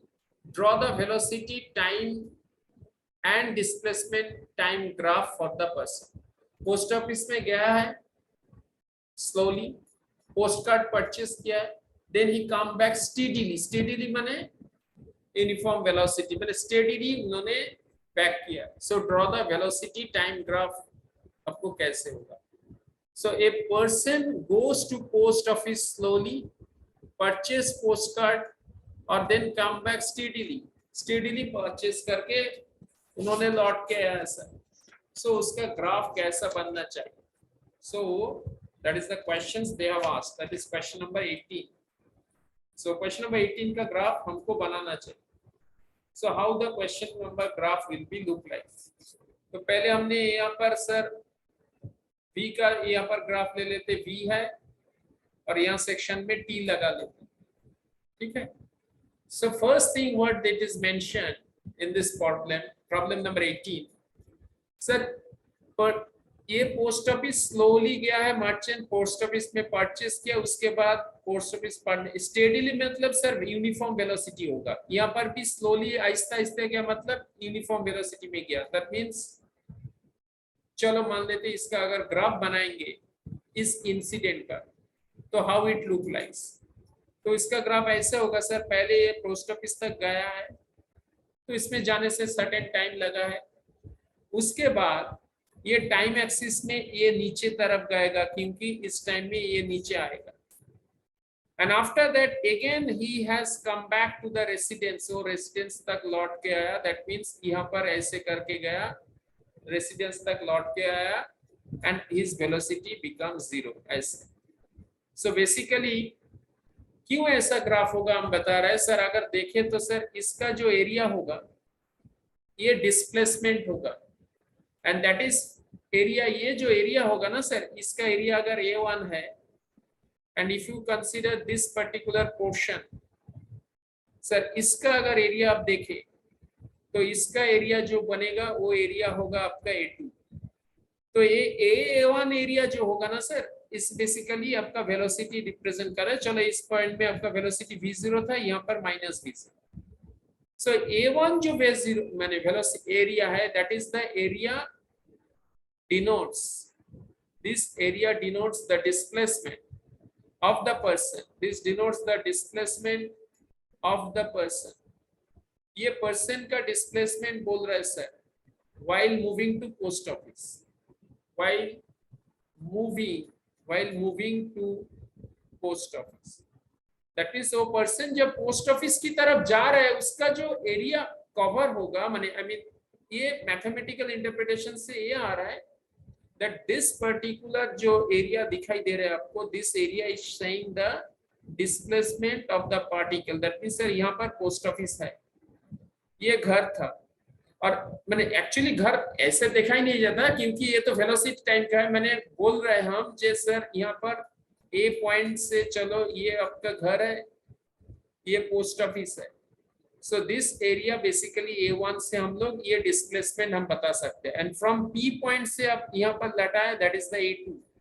सो आपका नेट डिस्प्लेसमेंट देखिए सर, आपको 0 होना चाहिए. That means A1 minus A2 it come down to 0. और वही हुआ है, क्योंकि जाने के लिए अगर आपको T0 लगे तो ये 2T0 होगा. तो that is the perfect graph of this particular incident. তবে যেটা ঘটছে তার perfect graph if you had been asked to solve এই ঘটনাটা তুমি perfect graph draw করো velocity time. So first they have mentioned velocity time, then mentioned displacement time. The first graph we have drawn, that is the velocity time graph. এটা হয়ে গেল velocity time graph. That is the velocity time graph we have drawn.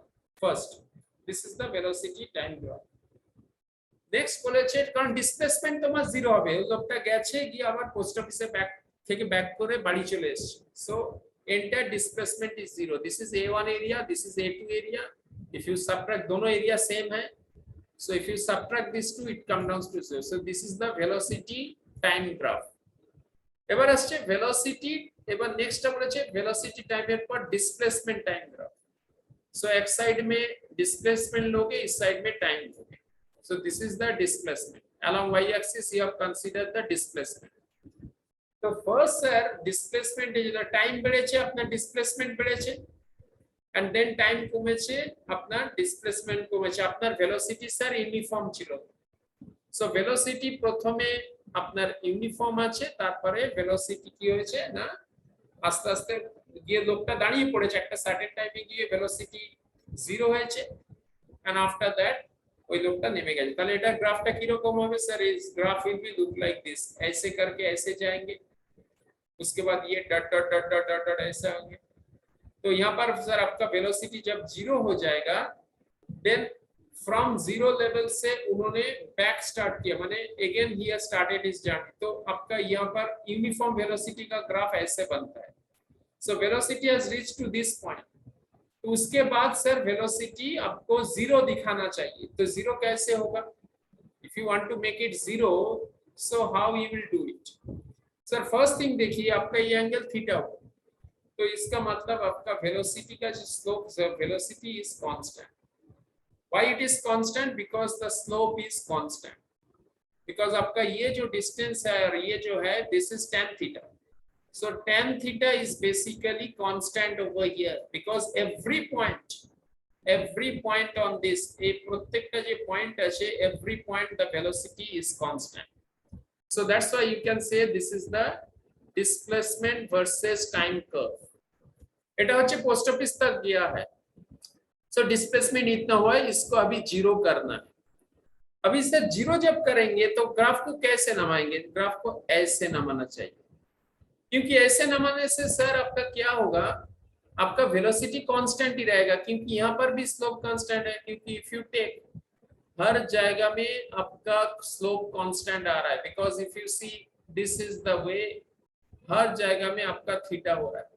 Similarly if you just take it, हर जगह में sir ये angle भी same हो रहा है. So this angle, this angle, this angle, all this angles are same. तो आपको ग्राफ होगा ऐसे, ऊपर में जाएगा, ऊपर नीचे जाएगा. So this is the position of your home, this will be also your position of home, and that is the post office. So this is basically your post office position. Suppose C point ले लो. सो ये C point जो है वो point है basically post office. तो आपने ए point से सी पॉइंट तक गया है, उसके बाद यहाँ से यहाँ के लौट के आया है, तो वेलोसिटी डिस्प्लेसमेंट बढ़ा है, उसके बाद डिस्प्लेसमेंट कम हुआ है. सो आपका वेलोसिटी यहाँ पर भी कांस्टेंट था, यहाँ पर भी कांस्टेंट है. ओनली थिंग इज सर, यहाँ पर वेलोसिटी का डायरेक्शन एक्यूट एंगल है, मैंने पॉजिटिव डायरेक्शन में था, और यहाँ पर नेगेटिव एंगल है वेलोसिटी का, मैंने स्लोप नेगेटिव है. इसका मतलब वेलोसिटी इन ऑपोजिट डायरेक्शन, माने वो लौट के आ रहा है, इसलिए उसका वेलोसिटी नेगेटिव होगा.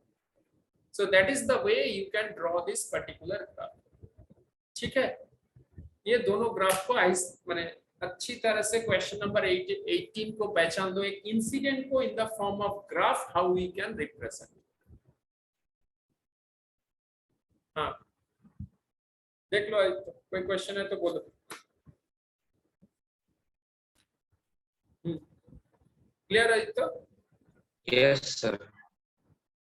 इसी हिसाब से हम लोग इस तरीके का जी का प्रॉब्लम करें.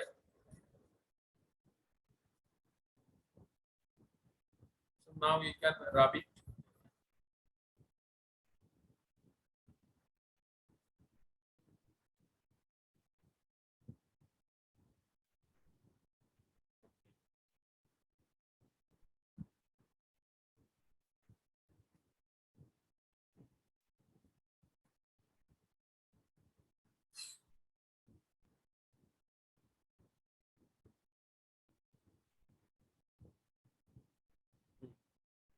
আচ্ছা নেক্সট যেটা আসছে একটা কোয়েশ্চেন সেটা হচ্ছে যে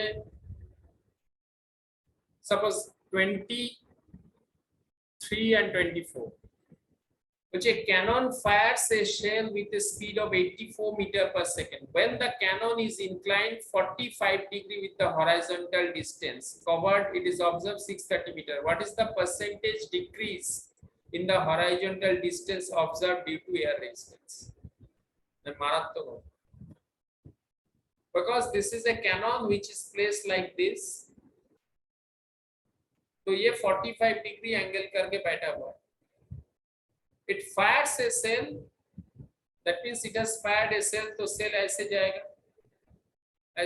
shell ऐसे गिरेगा, ऐसा होना चाहिए. So this is the way the shell will fall on the ground. So what they have mentioned, 84 meter per second speed में when it is inclined and angle 45 degree the horizontal distance covered is observed 630 meter. That means यहाँ से जो distance है that is 630 meter. This is the distance. Now they have mentioned what is the percentage decrease in the horizontal distance is observed due to the air resistance. So air resistance अगर होगा तो percentage decrease कितना होगा? So they have mentioned what is the percentage decrease in the horizontal distance. The abhi horizontal distance 630 meter. Now they have mentioned what is the percentage decrease in the horizontal distance observed due to air resistance. क्योंकि यहाँ पर बता दिया गया जे a cannon is inclined 45 degree, the horizontal distance covered is observed 630 meter. What is the percentage decrease in the horizontal distance observed due to air resistance? So air resistance के लिए हमको कितना कम होगा? What is the percentage decrease? अगर air resistance दे जाएगा तो कितने की होगा? So air resistance means আমরা ধরে নিচ্ছি একটা air resistance vertically তো হবে না, এটা horizontally হবে. So this they have asked. But আমার মনে হয় এটা তোমরা করতে পারবে, এটা projectile problems.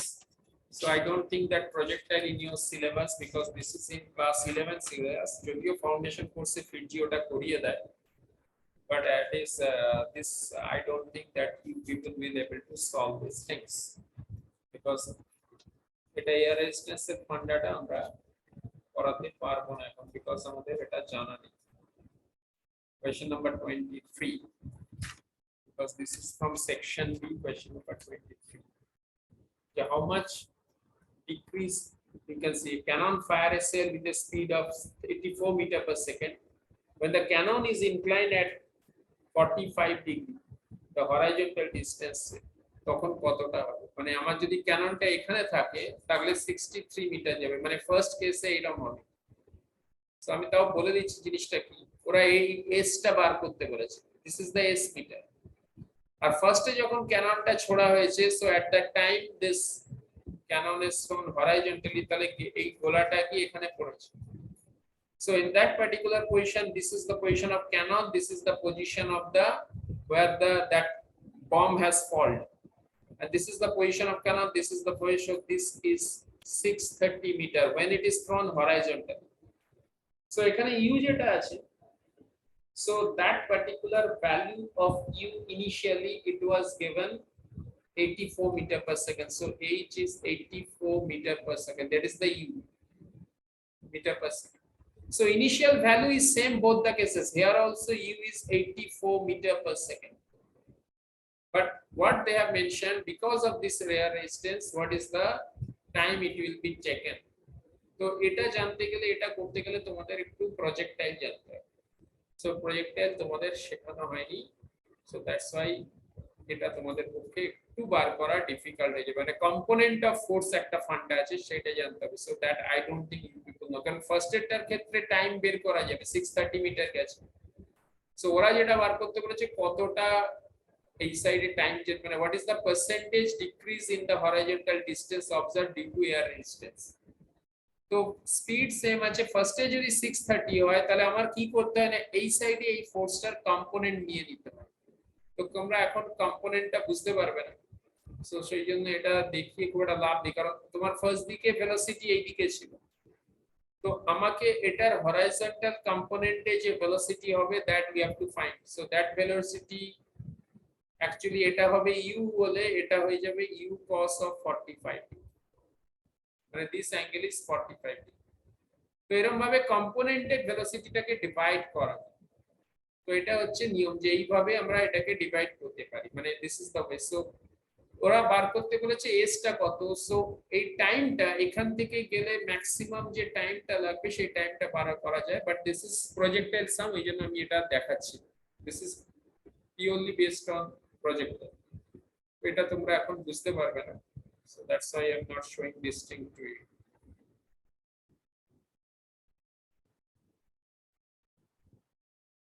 আচ্ছা, নেক্সট কামিং ডাউন টু অন্য কোনো প্রবলেম দেখো, এখানে প্রচুর প্রবলেমস আছে, ইনুমারেবল নাম্বার অফ প্রবলেমস আছে।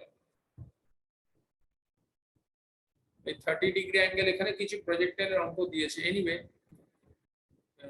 এটা দেখতে পারো, দিস ইজ দ্য মুনে আর আর্থের মধ্যে দিয়েছে, এতে বলেছে stone is dropped from the certain height on the earth, it tax 12 seconds to reach the ground. The same stone is dropped from the same height on the moon, that কত time লাগবে, ignore the air distance. So for earth you can consider the problem number 24 for earth. You can say if it is dropped from a certain height it takes 12 seconds, that means height টা হচ্ছে basically h1, so h1 হচ্ছে half into g into t square, t square মানে 12 square। drop কথাটার মানে জানবে u is equal to 0, when they will mention this word drop, that means u is equal to 0, so here it comes down to half into 10 into 12 square, so এখান থেকে করলে এই জিনিসটা আসবে, that is 144 মানে 720 metre, so that is your h1, that is your h1। এটা হচ্ছে for earth। এবার সেম স্টোন ড্রপ করা হলো যেখানে জি অফ আর্থ কম, তাহলে সেখানে কতটা টাইম লাগবে, that means if it is 720 for moon, so for মুনের জন্য এটা কত হবে, মুনের জিটা চেঞ্জ হয়ে যাচ্ছে, দ্যাট মিন্স হাফ ইনটু মুনের জি হচ্ছে g by 6, so into t1 square। now we have to find out the value of t, that means 720 into 12, because 6 into 2 means 12, divided by g, g means 10 ধরছি, so it comes down to t1 square। আচ্ছা, এই ধরনের অঙ্কে কিন্তু সবসময় g এর value always you consider 10 meter per second square, not 9.8, to avoid the calculations। so this ultimately come down to, this will be 6 into 12 into 12 is equal to t1 square, so t1 এর ভ্যালুটা এসে যাবে 12√6 second. So now you get to see that in Mune, এই মুনে বলছি, মুনে গেলে ওই বলটা drop করতে how much time it will take। So this is the way question number 24 you can solve। So this is the question number 24।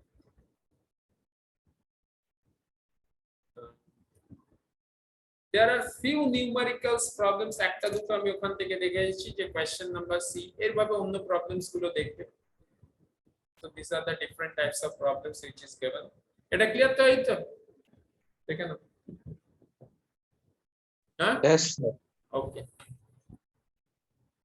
so this is the way you can solve this problem। next you come down to the এইটা বলতে পারো 25, distance traveled by a body in nth second is given by this, find the initial velocity and acceleration, also find the velocity at the point is this। আচ্ছা, nth সেকেন্ডে যেটা travel হয় সেটার একটা formula আমি লিখেছিলাম, that is, সাপোজ তুমি একটা ফর্মুলা জানো, সাপোজ দিস কোয়েশ্চন নাম্বার 25 এর আগে আমরা একটা থিওরি বুঝে নেব যে ut প্লাস হাফ এটি স্কয়ার, এটার মানে কি, দিস মিন্স s displacement हुआ है, that s displacement has taken place in time t, इसका मतलब है ये s displacement हुआ है in time t, इसका मतलब है ये। और अगर हम ऐसे लिखेंगे, that is s is equal to u plus half into a into 2t minus 1, sir इसका मतलब है s डिस्प्लेसमेंट, st डिस्प्लेसमेंट हुआ है पार्टिकल का, this is the st displacement has taken place, st displacement has taken place in tth time. तो tth time में कितना displacement हुआ है? This is the tth time में st displacement has taken place and s displacement has taken place in time. दोनों का difference समझ में आना चाहिए। फॉर एग्जांपल बताया गया है 80 meter has travelled by a body in 6 second. तो मतलब 6 सेकंड में बॉडी 80 मीटर ट्रैवल किया। अगर बताया है 20 meter has travelled in 6 second, इसका मतलब है सर 5 सेकंड में बॉडी जितने ट्रेवल किया, 6 सेकंड में जितने ट्रेवल किया, दोनों को माइनस कर दीजिए तो आपको मिलेगा 6 सेकंड में कितने ट्रेवल किए। तो दोनों को फर्क समझ में आ रहा है ना आदित्य? Yes sir. ये है दोनों का फर्क। सो नाउ हियर ये है दोनों का फर्क। सो हम कौन सा फॉर्मूला यूज करने वाला है सर? यहाँ पर बता दिया nth second. Sir nth second बताया, अगर इसको n सेकेंड बोलते तो हम लोग इसी फॉर्मूला यूज करते, but here it is mentioned nth second, so that's why you are going to use this particular formula. So once it is sent nth second, that means we use this formula, tth second, nth second, मैंने उसी particular second में कितना displacement हुआ है, और जब बताएंगे n second में कितना displacement हुआ है, so then we are going to use this particular formula. So now here we give this is the expression 2n plus 1, that means we say u plus half a into यहाँ पर n second बताया, that is 2n minus 1 ये होगा। So this is basically the displacement which is given by 2 plus 3n, ऐसा लिख दिया। So now you can say इसको हमने ब्रेक करते, so it comes down to half into a into 2n minus a by 2 ये आएगा। So इसको हम इसको काट देते हैं। So इसको काट देने से a आ जाएगा u minus a by 2 plus यहाँ पर आएगा a into n is equal to 2 plus 3n। अभी हम कंपेयरिंग द कोएफिशिएंट करेंगे सर। इसी सिचुएशन को हैंडल करने के लिए we have to go by comparing the coefficient. So what is this? Sir, if you go by the comparing the coefficient, that means n का coefficient है sir 3, तो ओस का मतलब होगा n का कोएफिशिएंट है, दोनों साइड का कोएफिशिएंट बराबर होगा, दैट मींस a का वैल्यू हो जाएगा 3। दैट मींस n का जो साथ में लगा हुआ है कोएफिशिएंट है 3, इसका n का a है, that means a is equal to 3 होगा। और u माइनस a बाई 2, ये पूरा का पूरा जो वैल्यू होगा वो होगा 2। So we can say u minus a by 2 इसका वैल्यू होगा सर 2। तो a का वैल्यू 3 है सर, आप बैठा दीजिए, that is 3 by 2 is equal to 2। तो u का वैल्यू आ जाएगा 2 plus 3 by 2, so that means it come down to 7 by 2। सो आपको इनिशियल वेलोसिटी मिल गया आपका दिस मच मीटर पर सेकंड स्क्वायर, आपको एक्सेलरेशन भी मिल गया। So everything you have got. Now the question is also find the velocity at the end of 2 seconds. अभी 2 seconds में velocity कितना होगा सर? वो होगा v is equal to u plus at. So उसमें से u का वैल्यू क्या होगा सर? u का वैल्यू होगा 7 by 2 और जो आपका एक्सेलरेशन that is 3 और t जो है that value is 2. So you can get to see this coming down to 7 by 2 plus 6. So ultimately it comes down to 12 और 7, so that is 19 by 2. So आपका velocity होगा 19 by 2 meter पर second. तो इस question का answer जो होगा that is the velocity after 2 seconds. So this velocity after 2 seconds आपको पता चल गया। So velocity after 2 seconds sir इसी हिसाब से हम लोग निकाल देंगे। That means इस फॉर्मूला का यूज करेंगे, करने के बाद n का जो कोएफिशिएंट है a है उसके साथ इसको इक्वेट करेंगे, that means a is equal to 3 होगा और u माइनस a बाई 2 जो है उसके साथ हम लोग 2 को इक्वेट करेंगे। So then we are going to get this things. Okay okay ना? तो क्लियर? यस। इसी हिसाब से हम लोग नॉर्मली इस तरीके का प्रॉब्लम को सॉल्व करते हैं। So this is the way used to solve such type of problem. तो करीबन 20-25 प्रॉब्लम तो हो ही गया लगता है। और भी देख लो, and quality problem, this are Fitch one of the toughest foundation course material. So if you seriously rigorously do these things, definitely it will be beneficial for you, आपके लिए beneficial ही होगा, ठीक है। Then you can see few numericals problems from this portion तक हो गए, ये देख लेना, ये कर दिया, this area, yeah, this area you will feel some good problems, ये भी डाउनलोड कर दो, इसको घुमा देते हैं, पहले इसको बढ़ा लेते हैं, या अच्छा একটু হেজি এসছে, anyway. So first question sir 28 বলেছে body is projected vertically upward, it is the velocity after 2 seconds is 25 meter, find the velocity of projection. तो ये इजी है sir, v is equal to u minus gt हम लोग use करेंगे, क्योंकि sir projected vertically upward, that means u है इस direction में जा रहा है, तो u का जो वैल्यू है दैट इज 2 मीटर पर सेकंड, तो ये इसका वैल्यू यहाँ पर बैठेंगे, और अच्छा 2 सेकंड्स के बाद, सॉरी 2 सेकंड्स के बाद, सॉरी, सो 2 सेकंड्स के बाद दैट मींस t जो है sir t is equal to होगा 2 सेकंड्स, सर g तो हम लोग 10 मीटर पर सेकंड स्क्वायर पकड़ ही लेंगे, और u का जो वैल्यू होगा, सो u का वैल्यू होगा 20 मीटर पर सेकंड, सो वो दिया गया है, सो हम वैल्यू बैठा लेंगे, v is equal to 25 minus 10 into 2, so ultimately it comes down to 25 minus 20 is equal to 5 meter per second,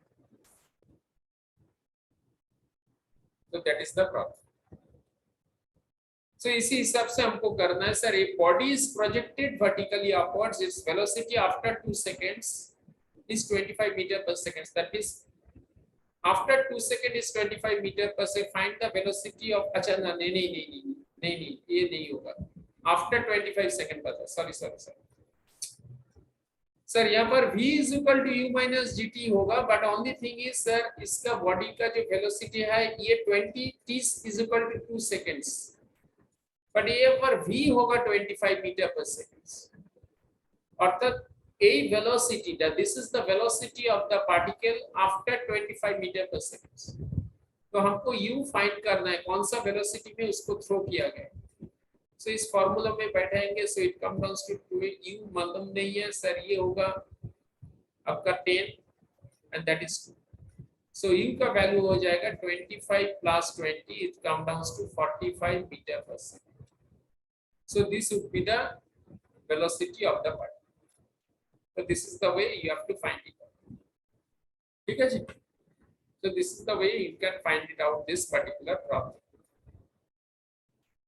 Next you go by the problems like this, সেটা কি রকম করবে না স্যার 29 का प्रॉब्लम देखो, which two stones A and B are dropped from the top of two different towers such that they travel 44.1 meter and 63.7 meter in the last second of their motion respectively. Find the ratio of the height of the two towers from where the stone was dropped. तो इसका मतलब है sir last second में उन्होंने जितने distance travel किया वो बता दिया, सपोज इस हाइट है h1 एक टावर का, और दूसरे टावर जो है उसका हाइट है h2, this is the two height of the tower, तो यहाँ पर बताया जे लास्ट सेकेंड में, चलो मान लेते हैं ये स्टोन को यहाँ से ड्रॉप किया गया, ये लास्ट सेकेंड में यहाँ पर जो आया, तो दिस सेकेंड लास्ट सेकेंड में उन्होंने जो डिस्टेंस ट्रेवल किया that is from A to B, उसके बाद ये B टू C, ये जो ट्रेवल किया इस डिस्टेंस जो है सर, ये डिस्टेंस कितना है ना, ये डिस्टेंस है सर आपका 44.1 मीटर, ये डिस्टेंस है, ये आपको लास्ट सेकेंड में उन्होंने travel, and they have mention from the top of to different towers, तो यहाँ पर भी चलो इस पॉइंट को हम ले लेते हैं E, at this point is F, सो यहाँ पर से जो ड्रॉप किया है वो लास्ट सेकेंड में, चलो this particular point you can consider suppose G, So this distance what it has traveled in the last second वो है basically 63.7 मीटर. ये है last second में जितना distance travel किया. So now they have asked that what is there. ये बार u होगा 0 होगा, यहाँ पर भी u 0 होगा क्योंकि sir it is mentioned dropped. तुम ध्यान से यहाँ पर देखो it is mentioned dropped. Sir drop मतलब यहाँ पर भी u 0 होगा, यहाँ पर भी u 0 होगा. अभी ये दोनों टावर का हमको हाइट का रेशियो निकालना है. सो फर्स्ट कैसे करेंगे sir, h1 is equal to हम लिखेंगे यहाँ पर 0 है तो 0 प्लस हाफ इंटू हमको पता नहीं टाइम कितना होगा सर, लगता है इसके लिए t टाइम इसके लिए t1 टाइम, ऐसे करके तुम कर सकते हो. तो दोनों का टाइम पहले निकाल लेते सर. तो यहाँ पर g होगा यहाँ पर 2 into T minus 1. So last second में मैंने टीएथ टाइम में जितना, ये तो लास्ट सेकेंड होगा. सो लास्ट सेकेंड पकड़ लो, हमारा लास्ट सेकेंड है टीएथ सेकेंड. तो टीएथ सेकेंड में that is the last second. तो टीएथ सेकेंड में हमने इतना डिस्टेंस ट्रेवल किया. ठीक है. सो इफ टीएथ सेकेंड में मैंने लास्ट सेकेंड में क्या ट्रेवल किया, so it is 44.1 is equal to half into ji into 2t minus 1. सो यहाँ से सर आपको t मिल जाएगा, that means 44.1 into 2 divided by 10 करोगे तो आपको मिल जाएगा 2t माइनस 1. सो यहाँ से t मिल जाएगा, आराम से t मिल जाएगा. That means 2t is equal to 44.1 into 2 by 10 plus 1. So you can calculate t from here. This is one of the area you can calculate t from here. अगर t मिल गया sir, यहाँ से भी दूसरा equation में h2 is equal to you can write down 0 plus half into g into 2 into t1 minus 1. क्योंकि last second में किया है तो हमने सपोज लास्ट सेकेंड 8 सेकेंड हो सकता है, 9 सेकेंड कुछ भी हो सकता है, हम उसको पता नहीं. तो basically we can write down 63.7 into 2 divided by 10 plus 1 is equal to 2 into t1. ये हमको मिल गया. अभी t1 और t2 हमको निकल जाएगा. माने t1 मतलब है ये टोटल यहाँ से यहाँ पढ़ने में कितना टाइम लगेगा, यहाँ पे यहाँ से पढ़ने में कितना लगेगा. तो t1 निकल गया, t2 निकल गया. सो t1 t2 अगर निकल जाएगा तो सर h1 निकलना कोई बड़ी बात नहीं सर. h1 हम आराम से निकल लेंगे हाफ इंटू जी इंटू t1 स्क्वायर, और उसी हिसाब से h2 भी निकल लेंगे half into ji into t2 square. So that means first हम लोग यूज किए हैं इसी फॉर्मूला को. हमने t1 निकल दिया, यहाँ पर t2 भी निकल दिया, t1 निकल दिया. So sorry this one you can से t1, इसको आप t1 करके लिखो और यहाँ पर इसको आपने t2 करके. सो this is sorry this is t1 this is t2, तो इसको आप t2 लिखो. So this value you can just put as t2. तो आपको यहाँ से सर t1 अब जो आएगा t1 आ जाएगा that is 44.1 into 2 by plus 10 divided by 10 into 2.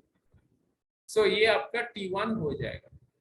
So that is the value of t1 which you will get from here. यहाँ से आपको t1 का वैल्यू मिल गया और यहाँ से सर आपको t2 का वैल्यू मिल जाएगा that is 63.7 into 2 plus 10 by 20. This करोगे तो आपको t2 का वैल्यू मिल जाएगा. So this is the way you can find out the value of t2 and you can find out the value of t1. दोनों को मिल गया. এটা একটু ক্যালকুলেটর ইউজ করতে হবে, আর একটু ক্যালকুলেশন আছে. আমি t এর ভ্যালুটা 9.8 দিলেও ক্যালকুলেশন হতো. So that's why I have taken t1 বা 10 ধরেছি. So ever t1 t2 you have got it. So value of t1 and t2 whatever you have got you just put over here, that is t1 and here it is t2. So put this particular value of t1, ये जो t1 का value तुमको मिला है, so this value of t1 you just plot over here. ये t1 का value तुम यहाँ पर प्लॉट करो और यहाँ पर जो t2 का वैल्यू मिला है t2 का वैल्यू तुम यहाँ पर प्लॉट करो. So प्लॉट करने के बाद you will get h1 and h2. So आपको वही पूछा गया है that what is the ratio, ये रेशियो कितना होगा, दोनों टावर का रेशियो कितना होगा.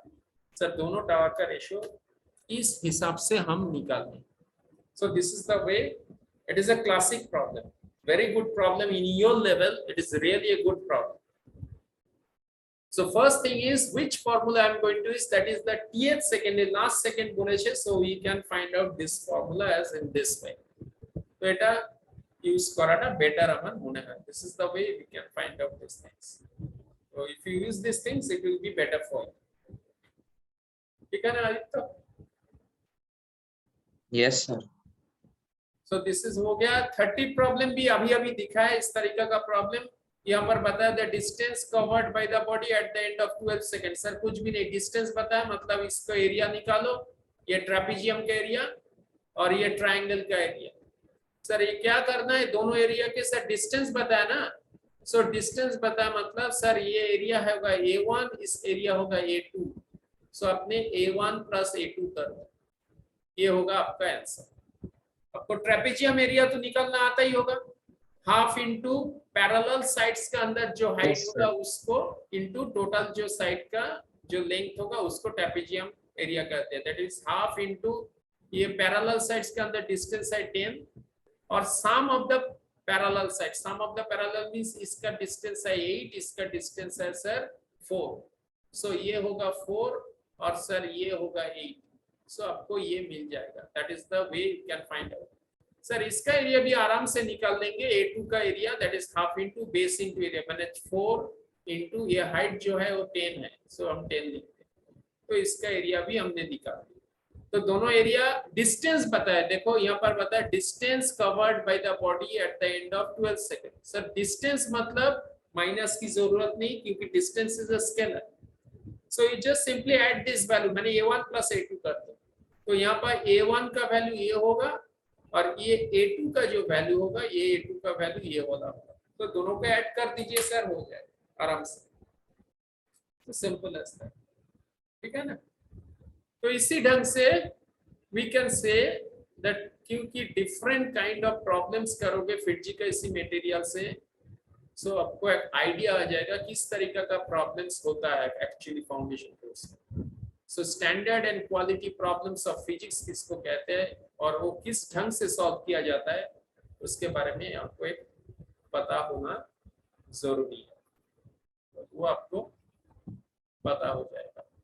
So try to solve this problem as much as you can, and the next area then we'll pick up some other chapters later.